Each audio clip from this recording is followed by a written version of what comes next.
क्या यूक्रेन भारी पड़ा रूस पर? क्या जेलेंस्की ने दिया पुतिन को सदमा? क्या मारे गए 1 लाख रूसी सैनिक? क्या अमेरिका की मदद से यूक्रेन ने मारी बाजी?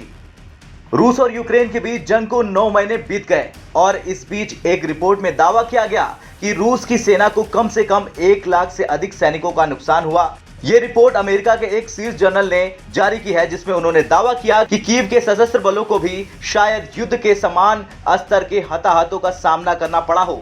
न्यूयॉर्क एजेंसी रॉयटर्स की एक रिपोर्ट की माने तो आर्मी जनरल मार्क मिले ने न्यूयॉर्क के इकोनॉमिक क्लब को बताया कि युद्ध में रूस के मारे गए और घायल हुए सैनिकों की संख्या 1 लाख से अधिक है। यूक्रेनी पक्ष को भी शायद इतना ही नुकसान हुआ है। इस युद्ध में अब तक 40,000 यूक्रेन के नागरिकों की मौत हो चुकी। फरवरी के अंतिम हफ्ते में शुरू हुए इस युद्ध में जान माल की अधिक संख्या के साथ ही लाखों लोग अब तक यूक्रेन को छोड़कर पड़ोसी देशों में शरण ले चुके हैं। इन हमलों में रूस के अतिरिक्त यूक्रेन की सेना को रसद की भारी क्षति पहुंची है। ये तो बात थी रूसी सैनिकों की और यूक्रेनी सैनिकों की, लेकिन अब आगे ये जानते हैं कि वो कौन कौन सी मिसाइलें और हथियार है जिनका दोनों तरफ से उपयोग किया गया। सबसे पहले बात करें रूस की, तो रूसी वायुसेना ने पिछले दिनों में 8 यूक्रेनी HIMARS और ओल्का रॉकेट और एक HARM एंटी रडार मिसाइल के साथ ही एक तोचका यू बैलिस्टिक मिसाइल को मार गिराया।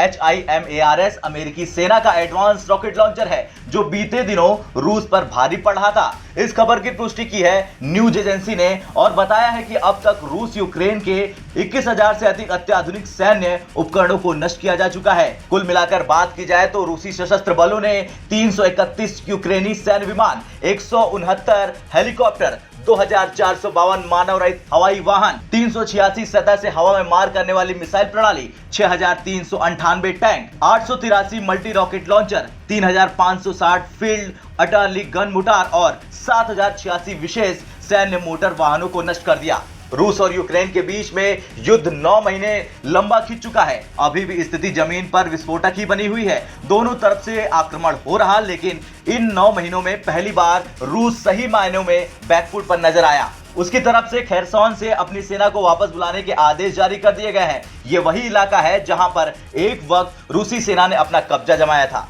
खैर, अब देखना यह होगा कि ये जंग कब तक चलती है और इस जंग के बाद दुनिया में रूस का साथ भारत के अलावा कौन कौन सा देश देंगे, यह भी बड़ा विषय होगा। आपका क्या कहना है रूस को लेकर, कमेंट कर जरूर बताएं।